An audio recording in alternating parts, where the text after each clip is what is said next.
Okay, let's get started. So I'm going to be recording this session and afterwards I will be putting it up on my YouTube channel. So if anyone wants to go back, look over it or share it with someone if you found it useful, you can do. Oh, we've got another person joining.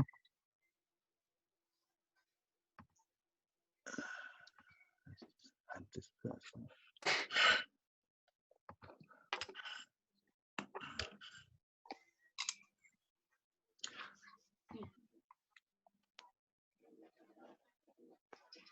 I'm able to hear the audio. Okay, you can't hear the audio. What I would say is try and go out and come back in. Can everyone else hear the audio okay? Yes, Yeah. Ezra. Okay. Yes. Yeah. Okay, so yeah, so this will be recorded. So welcome everyone. My name is Ezra Ben Israel. I am the founder of Edifying Answers, which is a training consultancy. I deliver a whole range of different bespoke workshops. Here is a few of those that I do deliver. I will be doing some webinars over the coming weeks on different topics. Some of these maybe, and some other ones that I've developed. These are kind of shorter bite-sized workshops. Some of them that I do are for a day, some are half a day, but that's just a bit of information. I'll touch a bit more about that later. Oh, let's go back. So, when you all signed up for today, I asked you a question, and that was, what are you currently doing to help your own well-being? And got some interesting answers. This is what people came up with. So we got a good different range. 13 people said exercise, so that's a common denominator. A lot of people spoke about food consciousness, whether it's your diet or, you know, just eating more healthily. Things like reflection, reading, listening to music. There's a good range of different stuff. Can I just ask that people have your mics on mute, and then if you do need to say something or answer a question, then unmute it, just so I don't get the feedback, can hear feedback. And so with all of these different options that people came up with and what you said, they all come under one banner of a particular model around well-being, and that's the 5 ways to well-being. The 5 ways to well-being is an international model, and it looks at 5 simple steps that what people can do to manage your own well-being, to limit the chance of mental health issues, to boost resilience, and to boost your self-confidence. Those 5 areas are these. So it's to connect, it's to take notice, it's to keep learning, it's to be active, and it's to give. And so with all of these areas that we're looking at here, they come under one of these 5 areas. So if we're talking about exercise or you know, yoga and stuff like that, that all comes under be active. If we're looking at taking notice, it'll be things like reading, it'll be reflections. Can I just ask that people put their mics on mute, please? Those things would be under take notice. For keep learning, that will be things like, you know, reading or crafts or, you know, networking, socializing. So different things where people can learn from different ways. And then we got the give element. And, you know, that give element can be things like prayer. It can be things like, you know, meditation, giving to yourself. So it's really important in terms of, you know, the 5 ways to well-being, to be aware of where you are operating out of those 5 areas in your own life, and how you are helping to support your own well-being by taking care in these 5 areas. And so it's really important that we do keep a hold of that and be mindful of that on a daily basis. And it doesn't have to be big things. It could be a small thing like taking the stairs instead of the lifts to be active. It could be a small thing like taking notice of your breathing, you know, how you're feeling in the moment. And it could be a small thing like connecting with someone. Today, you're all connecting with me, and I'm connecting with you.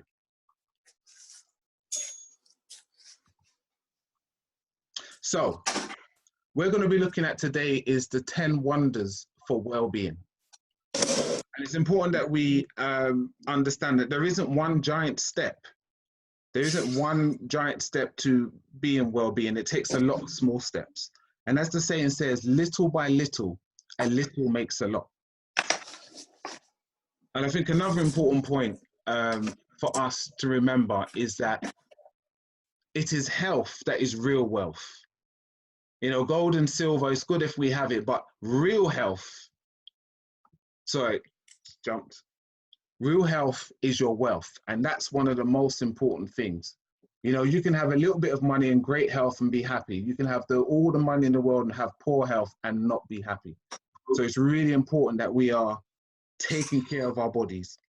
This is the one place that you get to live and you cannot change. There's lots of other things we can change. You can change your shoes, you can change your clothes, but your body is the one thing that you cannot change. And so it's important that we take care of it. So we're going to look at these 10 areas. And the first area that is really important is about positive thinking. Now, I've worked in the substance misuse field since 2005. I worked in prisons for 12.5 years, supporting people around their substance misuse. And one of the things that I found consistently, whether working with clients, whether it's doing my workshops for my own business, whether it's working with individuals in the community, is that how important positive thinking is. And, you know, you can be in the worst kind of situation and have a positive mindset and a positive attitude and be able to get through it. And you can have the most minute thing happen to you, like someone stepping on your shoes. And because you don't have a positive mindset, that could be the worst thing for you. That could make your whole day be terrible. And so the power of positive thinking is so important. There is a thing known as neuroplasticity. And what that tells us is that we have the ability to create new neurons in our mind based on the things that we practice and what we think on and what we do. And so we have the ability to boost our resilience and to be stronger and healthier by our positive thinking. But on the flip side of that, we have the ability to make ourselves unwell and create more negativity and a bad mindset around things, depending on if we have negative thinking. And so it's really important, even from when you first get up in the morning, have something positive to think about and to say about yourself. Because positive thinking, it does some really great things for us. It increases your lifespan. It lowers rates of depression. It enables greater resistance to common colds. And, you know, in the climate that we're in, we want as best resistance as we can have to the kind of flus and things that's going around with COVID-19. And it results in better psychological and physical well-being. There's a saying that says, so a man thinketh, so he is. And we have the ability to strengthen ourselves and to build our resilience just by the way we think about things. There's a school of thought that says everything happens twice in life. First in your mind and then second in reality. And so it's really important that we own the positive thoughts that we want to manifest in our lives. And as the saying says there, we need to make the positive so loud that the negative becomes almost impossible to hear. So this is a bit of food for thought for you. If you was to take a piece of rotten fruit and to place it beside a perfectly good piece of fruit, what happens? This is what happens. The mold from the rotten fruit spreads over to the good fruit, and both end up in a bad condition. So what happens when you surround yourself with people that don't build you up, people that don't encourage positive thoughts in you? Well, you become like them. And what that means is you start to operate out of that negative mindset. You start to doubt yourself. You start to think that things won't work out for you.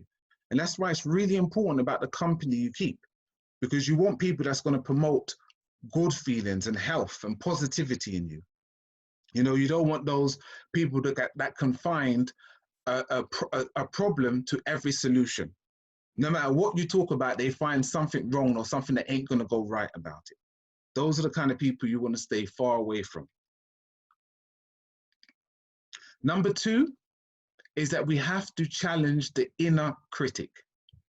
And we all have this. We all have that inner critic. Some people have an inner committee in that inner critic, but we all have it. And it's so important that we are mindful of when he or she is causing havoc in our minds. Because your inner critic will stop you from doing any and everything, even those things that you were actually good at. Your inner critic, if you allow it to, will stop you from walking in your blessing, in your gifting, and in your calling. And as the saying says, your inner critic seeks out negative things to rob you of your self-confidence and your self-esteem. It would always tell you all the ways it can go wrong. It would always tell you how you're going to fail. It will always give you the reasons why you shouldn't do it, never the reasons why you should.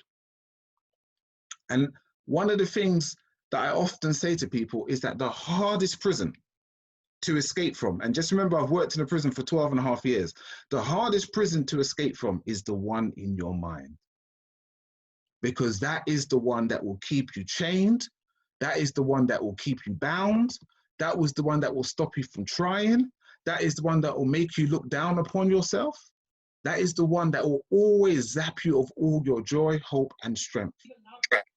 And so we have to really be careful of that inner critic. And so one of the things that I often talk to clients about is the rats. And the rats are the reoccurring afflicted thoughts. They are those things that go on in the back of your mind, in the subconscious part of your mind, always eating out at your self-esteem and your confidence. And rats in our minds are just like the rats that are in the world. They scurry about in the darkness. And these rats scurry about in the subconscious part of our mind. Most people are not aware that 95% of the time, we are operating out of our subconscious mind. And that is based on our past, our habits, and things that's happened to us previously, the memories that we hold. It's only 5% of the time that we are actually using the conscious part of our mind. And the reason why this can be quite dangerous is because things can be going on in the back of your mind in a subliminal level that you are not aware about until you actually have to do something. And then you will realize how much the rats have eroded your self-esteem and your self-confidence. And so the thing that I always tell people is how we counteract the rats is with our cats.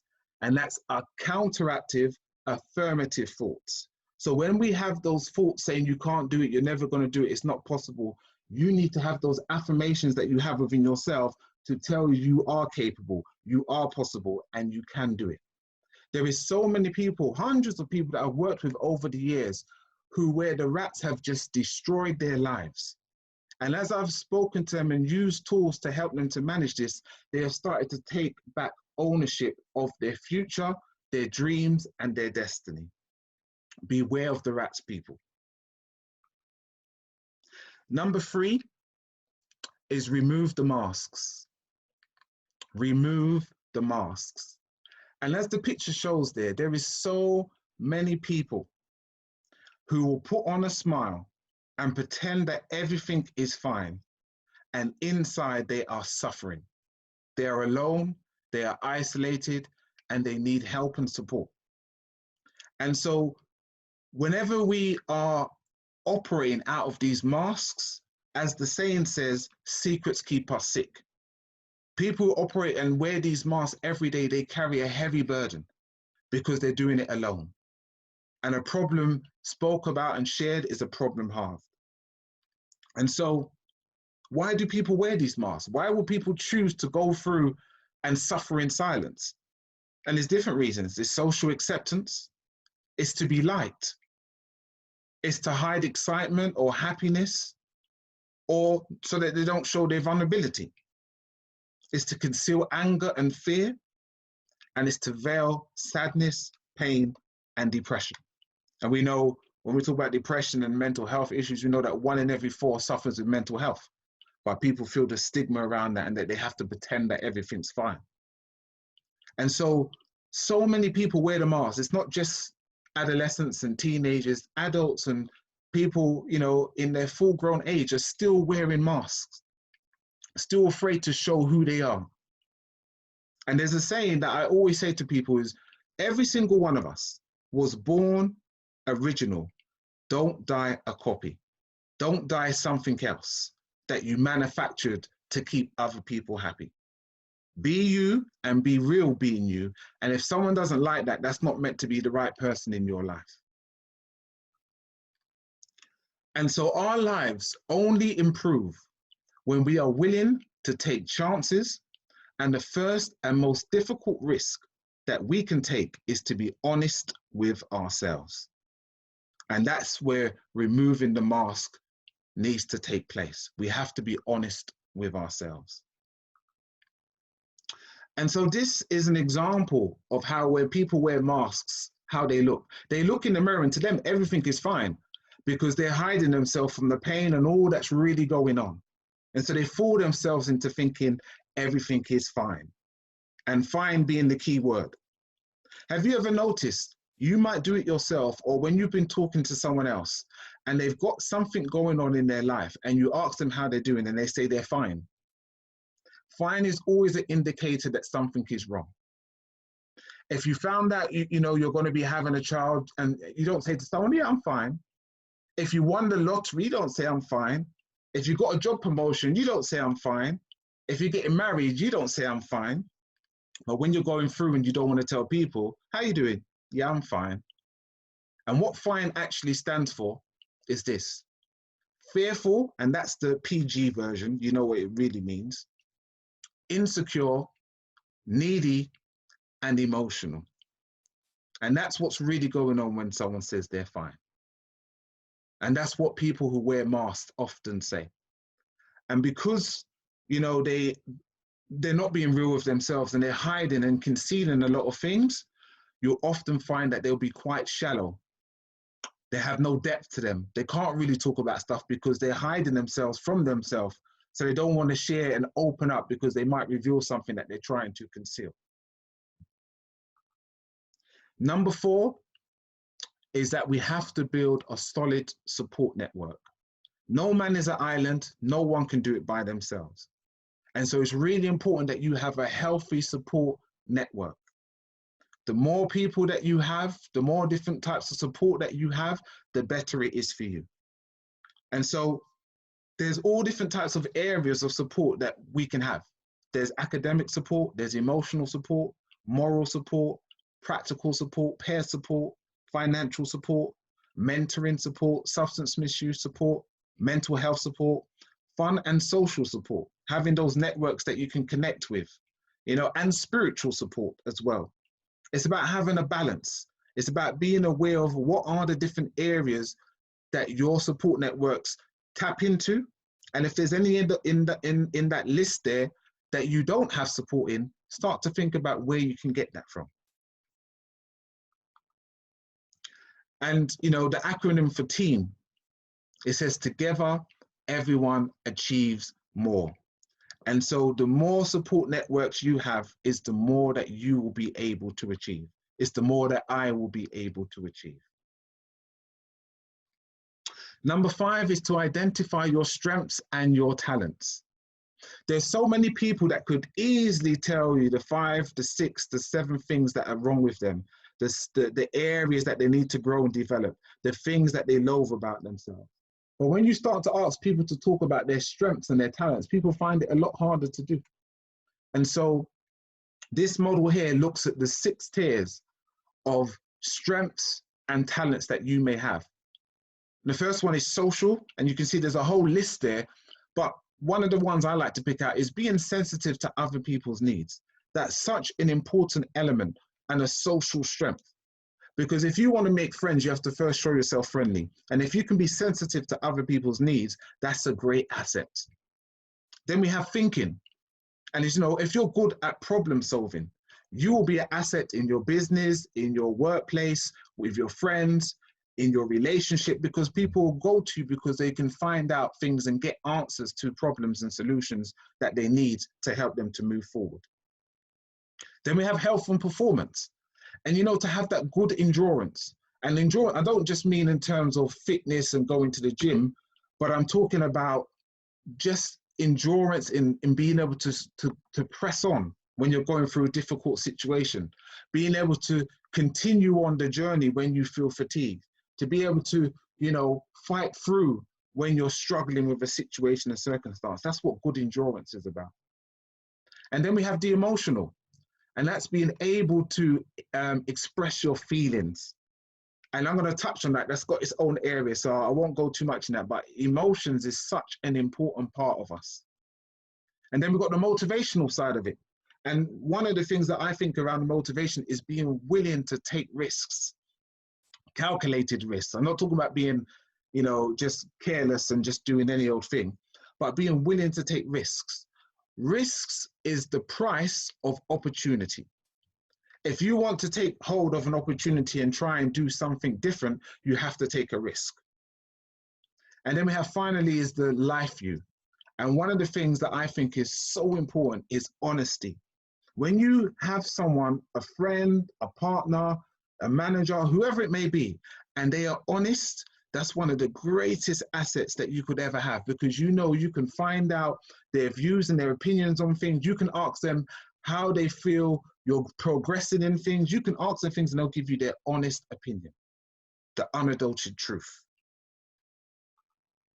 Now, one of the things that I would ask you to all do as a bit of homework is an exercise called I Am Amazing Because.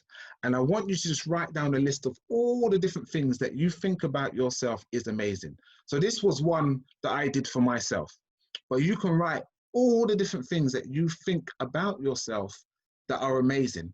And in those times when you're going through a difficult situation, resort back to it. It will strengthen you and it will help you to bounce back a lot quicker.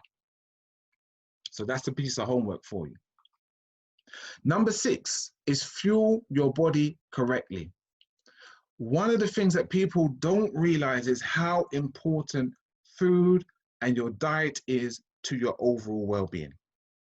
Every 35 days, your skin replaces itself, and your liver every month. And you know, it's the food that you eat that your body uses to replace itself with. That's why if you've been eating bad for a month or a few days or a couple of weeks, you'll notice after a period of time, your skin just becomes really bad, because when it's replacing itself based with what you've eaten. So our diet is so important. And you know, when we eat correctly, when we have a good balanced diet, it can assist in weight loss.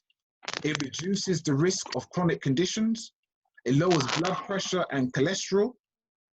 It helps to maintain a healthy heart. It prevents strokes. It enables you to have a better mood. It improves your memory, and it leads to better night sleep. And it also gives you more energy. So it's really important that we eat right. And I like this saying, well, I designed this score anyway. It says, just like a car, your performance will only be as good as the fuel you feed it with. If you have a car that takes petrol, you're not going to give it diesel, because you know what's going to happen. So think of your body the same way. Feed it with the things that it needs to help it perform well. Number 7 is connect with your emotions. And this is something that's really important.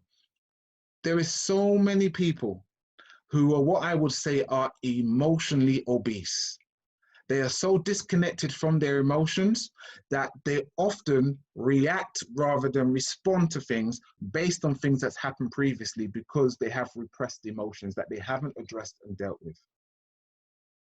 And so it's so important that you stay connected to your emotions, because they will teach you more about yourself than you could ever imagine. And most people do not realize how important your emotions are. Do you know that anger, if it's unchecked and not addressed and continuously is being used, or you're continuously expressing that, it weakens your liver. Grief weakens your lungs. Worry weakens your stomach. Stress weakens your heart and brain. That's why they say stress is a killer. And then fear weakens your kidney. And so you can imagine, if people are constantly trying to suppress these emotions, what damage are they doing to the whole of their body? It's so important that we are in touch with our emotions, because emotions ain't bad and they ain't good, they just are. They're a part of us that helps us to be in tune to what is really going on deep beneath.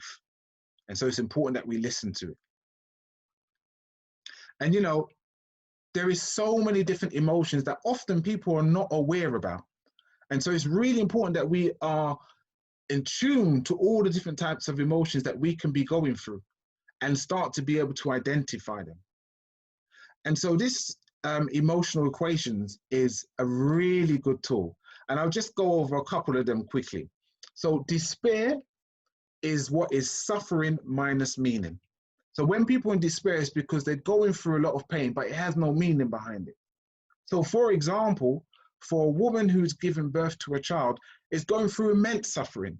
But because there is such great meaning, she can do it again and again.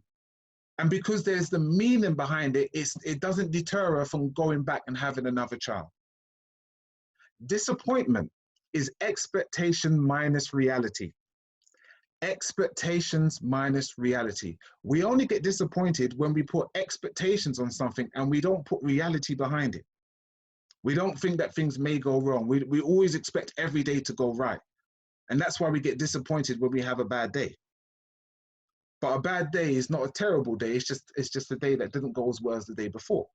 But when you have a reality behind your expectations, you are not disappointed. And then the final one is anxiety. Anxiety is uncertainty times powerlessness. Anxiety's power lies in the fact that you are looking at something that is a future event and you're predicting how bad it's going to be, even though it hasn't taken place yet. Uncertainty times powerlessness. And so it's really important that we understand our emotions and how they affect us. Number 8 is to be thankful and appreciative. One of the things that we have to remember is how important it is to stay in the positive. For every 10 positive things that we may have going on, we allow the one negative thing to override it. And so it's important that we have our gratitude and we take a healthy dose of that every morning so we can keep ourselves in perspective. And you know, there's a story that talks about there was a guy who was driving a car. It was an old car, and he drove past someone who was driving a brand new BMW. And he said, I wish I had a car like that guy. And as he's driving up a hill, he drives past someone on a bicycle. And the person on the bicycle says, man, I wish I had a car so that I didn't have to ride up this hill. And as that guy's riding, he rides past someone who's walking, and says, I wish he's got to walk 5 miles to school every day. And he says, I wish I had a bicycle so I could get there. And that person who's walking, he walks past someone who's in a wheelchair, and the person in the wheelchair says, I wish I had legs. Moral of the story, there's always someone worse off than you. And if you only look at what you don't have, it's very easy to undermine all the good things that you do have. And look at this. Did you know that you can rewire your brain to be happy by simply recalling 3 things you're grateful for 21 days? I challenge every single one of you to do that, and you'll see the difference it will make in your life. Number 9 is to believe in yourself, and to believe in yourself and be you. Don't allow other people to trample over your dreams. You have a vision, and it's your vision. That's why you can see it and why others can't see it. So don't expect everyone to believe in your vision. It's your vision. So it's for you to own, not anyone else. And just remember that the best projects that you can ever work on is you. So work on you, invest in you, spend time in you, and be the best version of you that you can be. And don't allow negative thinking to hold you back. And if you can see that there's the weights there on that guy, some people have 25 different weights on top of one another. And each one of those weights is a negative thought that's holding them back. Don't allow negativity to hold you back. And then finally, it's about how to train your brain. So express gratitude is to repeat positive affirmations, and it's to challenge negative thinking. So it's really important that we express gratitude, as we spoke about earlier. Also, that you repeat positive affirmations, things that will help you, things that will strengthen you, things that will enable you to see the positive in things. And we must always challenge those negative thoughts. the inner critic. And finally, for number 10, is give yourself permission. Give yourself permission to make a mistake. Give yourself permission to take a risk. Give yourself permission to say you don't know yet and you will find out. Give yourself permission to try something new. Give yourself permission to step outside of your comfort zone. And so all of these different areas, give yourself permission, because it's so important that we allow ourselves to grow. And truly, often our worst enemy is ourselves. And so stop stopping yourself from developing and from growing and from going further. So I just want to quickly talk about success, because so many people don't understand what success is really about. And because they look at the top of the iceberg, the 10%, and they think that's what success is. But they don't understand all that has to take place underneath in order to get to that success. And it's all those things that's listed below there. And so failure is often a stepping stone and a process to success. And so doubts and failures and worries and huge risk and persistence and disappointment, all of these things are part of the process that leads to success. And success is not linear. You know, sometimes we look at people and we think, oh, I wish I was like them. Everyone has their own strengths. Everyone has their own skills.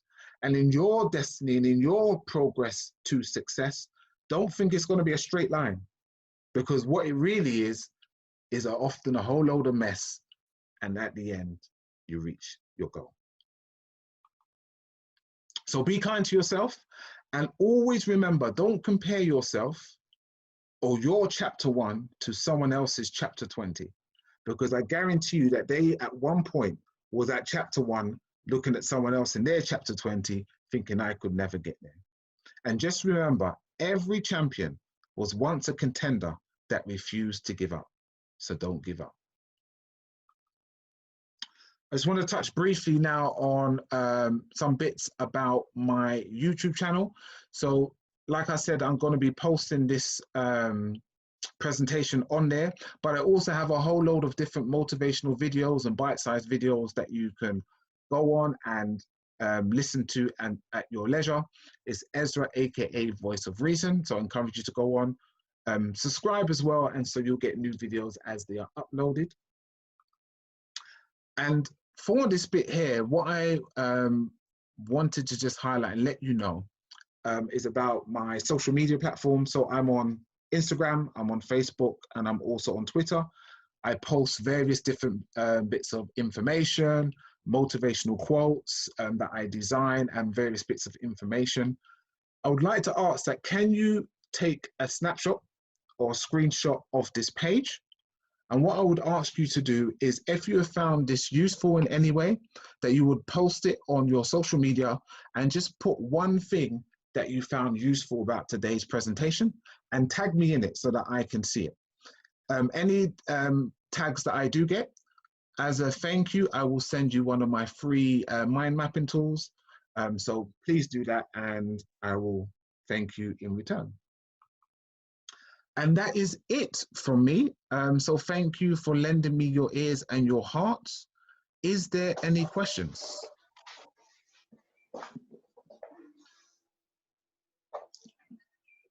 You can unmute now. Any questions for anyone?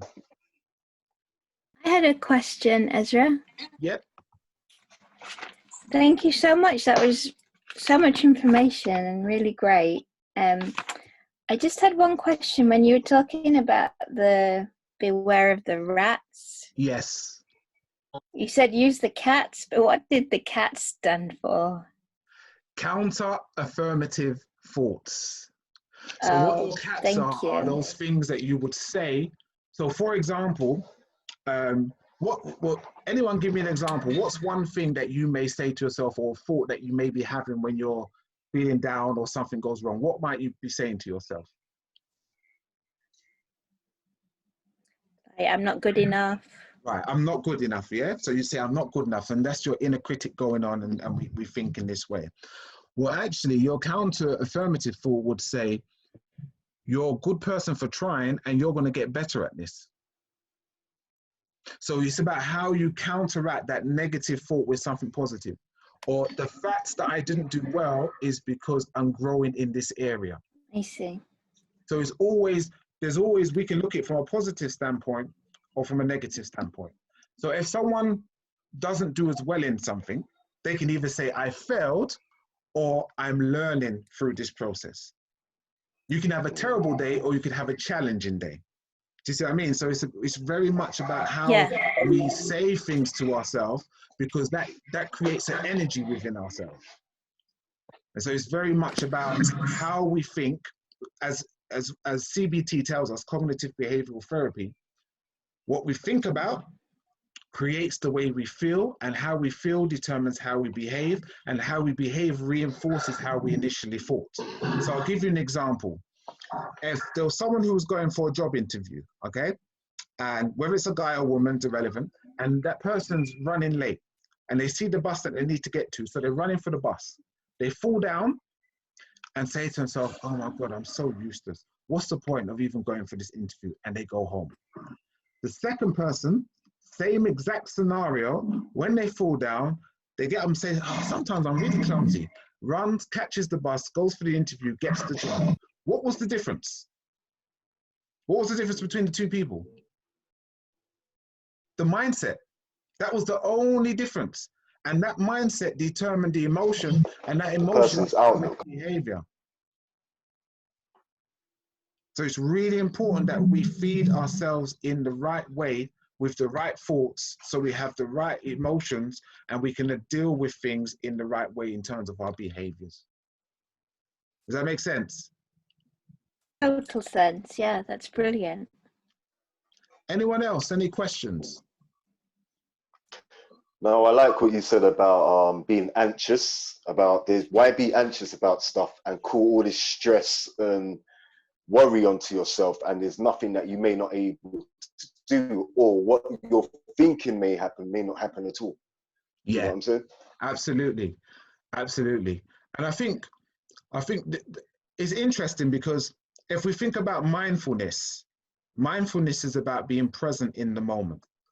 And look, the thing about mindfulness, I mean, some people think that it's just this stuff, but when we look at it and its base roots, mindfulness is about helping us to stay present in the moment and think kind thoughts about ourselves. And the reason why that's so important is because if you are dwelling on the past of yesterday that you cannot change, and you are consumed of the anxiety of the future that you don't know may be, life becomes unmanageable. And this is why being present in the moment gives us the strength to be able to do what we need to do for that day to go on to the next day. And so worry often, and we all worry, you know, there's no one who doesn't worry, but when you obsessively worry about things, haven't you noticed that 9 times out of 10, the worry was unfounded? It wasn't as bad as you thought it was going to be. The situation wasn't that bad. So what you did was waste all that energy on something that didn't even occur. So absolutely, Nathan, it's so important that we catch those thoughts, because often that worry is being triggered by the rats. It's being triggered by the inner critic. Absolutely. Thank you. Anyone else? Any questions?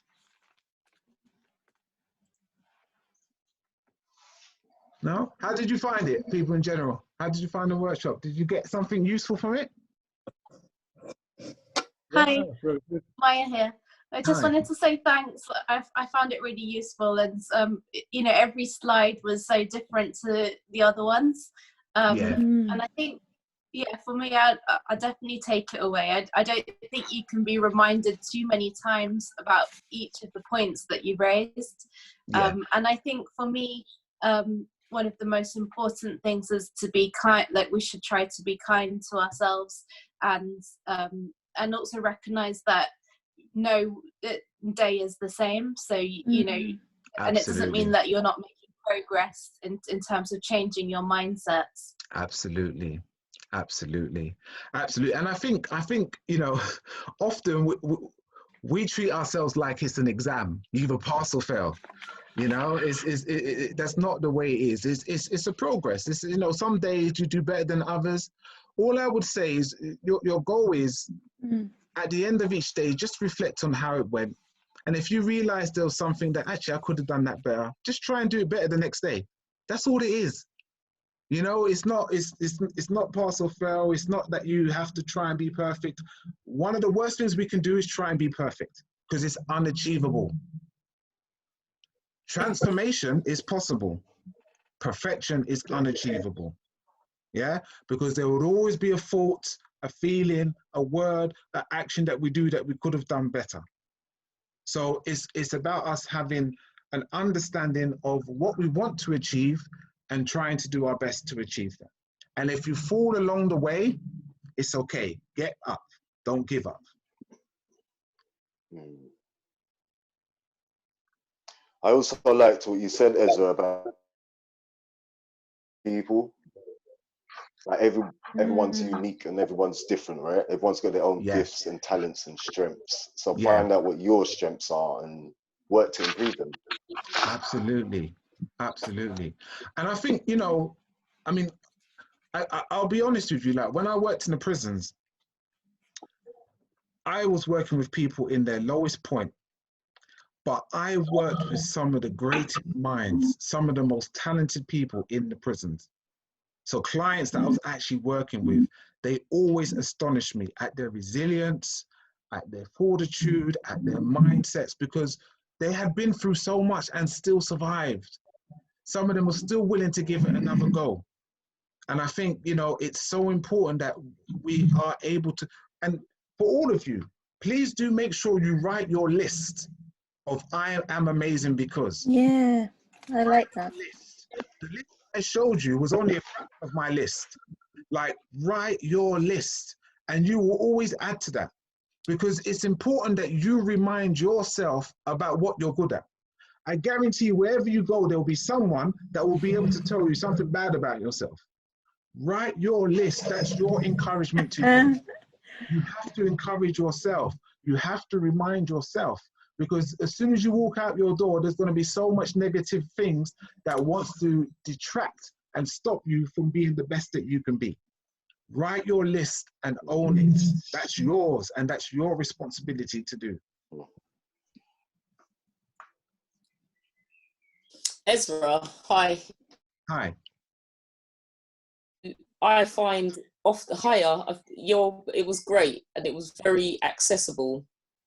Yeah, there wasn't anything you said that made it difficult at any point to understand, which I think is really good. What I find with these kind of things, it's like, how do you get the men out? How do you get men motivated to stop isolating and kind of come out and like take part in more sort of just group settings and just expose themselves a bit more and feel a bit safer? How do you manage to do that? Are you talking about in general? Do you mean in general? Yeah, because I find oftentimes there'll be plenty of women, but like a lot of times there's not men. Like I see my like eldest brother, for example, and he's always stressed, he's always depressed, he just wears it, but he thinks he's not, but he's really difficult to talk to as well, and he needs support and he needs help, and it's like even in offering it, he doesn't take it, and he'll be like, I haven't got time for that. And I just find oftentimes in support, how do you get the men involved in this kind of stuff? I think one of the difficulties, and so I'll go back to when I was working in the prison. So I used to deliver groups, right? And one of the groups I delivered was a crack awareness program. It was a 6-week program looking at those who have been addicted to crack. One of those particular sessions was looking at the impact that their crack use has had on others, okay? So it'd be the mothers and fathers, the sons and daughters, the partner, and the victims of their crack crime. But one of the things that used to come up, particularly in that session, was a lot of emotion, a lot of recognition to what they have done to others and the impact that they have caused for others. And what would happen often on that particular session is that they'll break down and cry.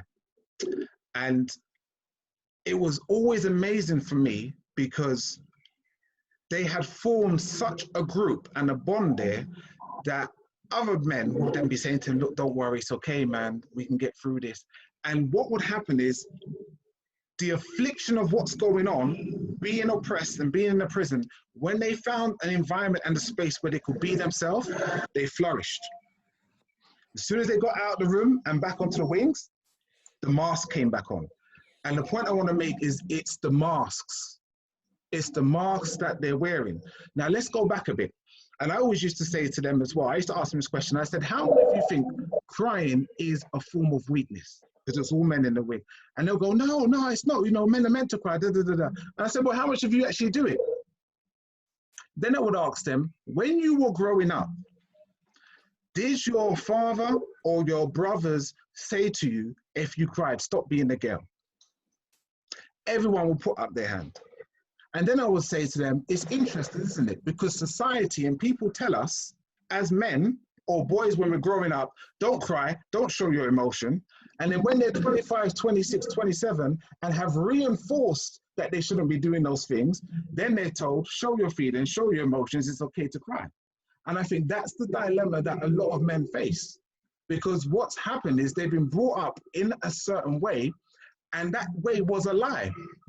But they've been brought up that way, and then now they're a man with the emotional intelligence of a child. Do you see what I mean? So it's very difficult for a lot of men to show their weakness or to say, I'm feeling weak in this area. Women generally can do it and are encouraged to do it, and so it comes much more easier. For men, that's often not the case.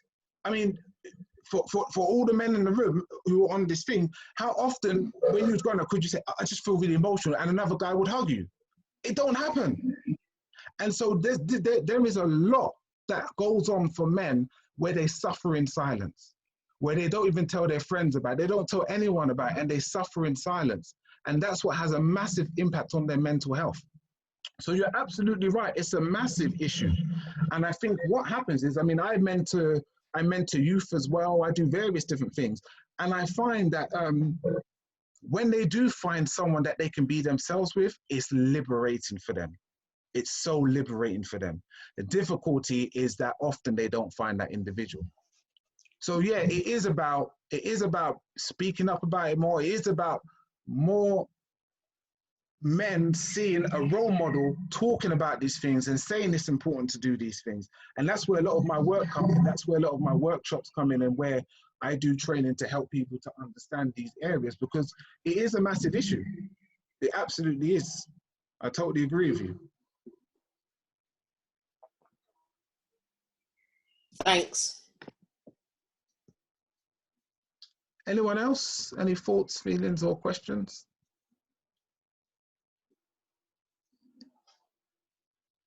No? Okay then. Thank you all for today. Oh, you got one? Sorry. Yes, go ahead. I was going to say how important it is, especially now in this situation we all find ourselves in, the mental well-being, how important it is. Because like you're talking about prison, a lot of people feel right now, even though this lockdown isn't like prison, mentally they feel liberties have been taken away and so forth. That's how they feel. Yeah. So it's very important in regards to coming out of this and the impact it's going to have on people's minds and mental well-being. This is going to be very important stuff to be dealing with and working with people that be working in the sector.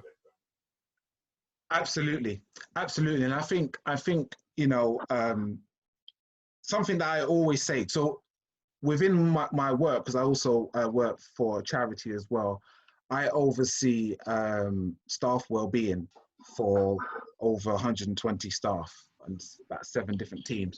And one of the things that I often tell people is that well-being is a divine responsibility, and it's each individual's responsibility. So there is things that we have to do for ourselves to ensure our own well-being. We can't just rely on someone else. We may need support and have support networks, but fundamentally, if you want to have a healthy and balanced diet, no one else can do that but you. It's the food you put in your mouth.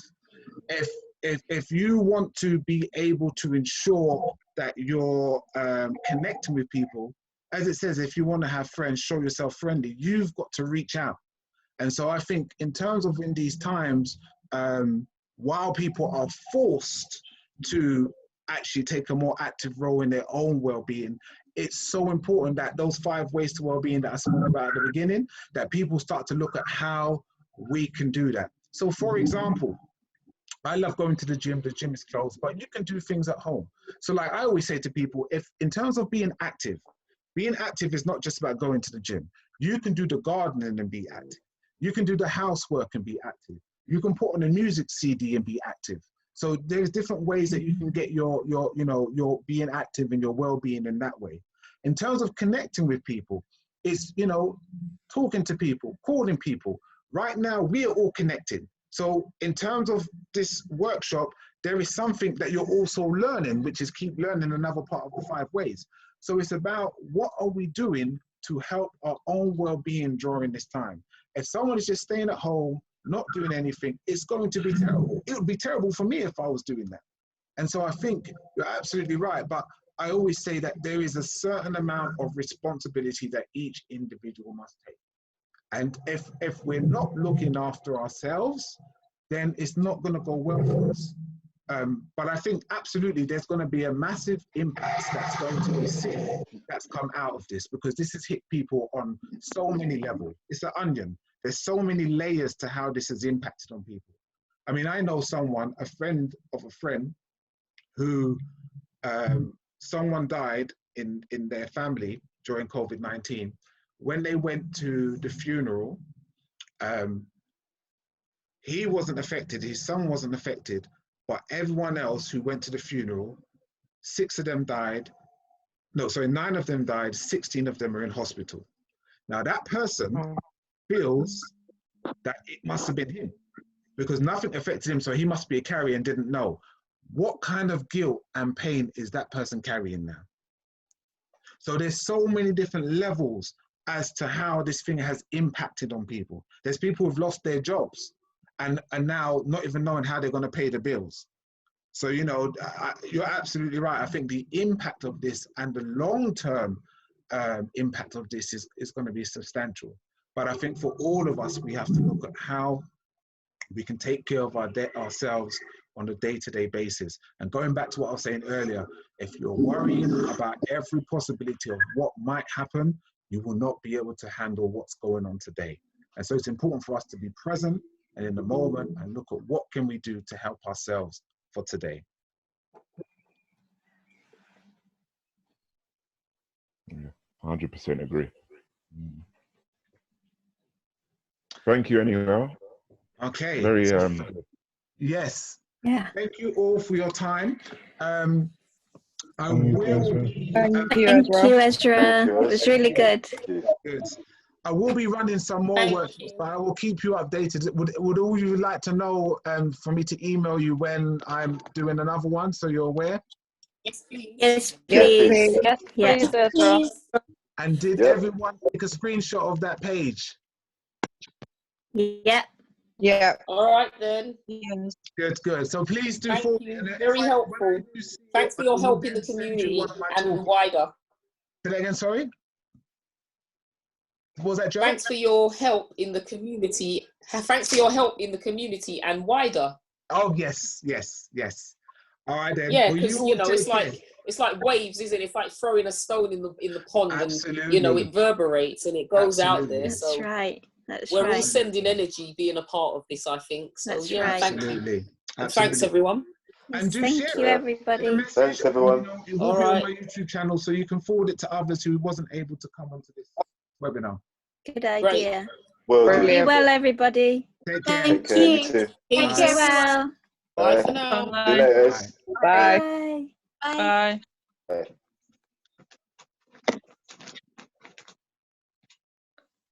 Hi, Ezra. Yes. Just one question. When are you going to get this video uploaded on YouTube? I will try and do it by tomorrow. Fantastic. Anyway, thank you very much. It was really good. Okay, Take thank care. you. Take care. Bye-bye. Bye.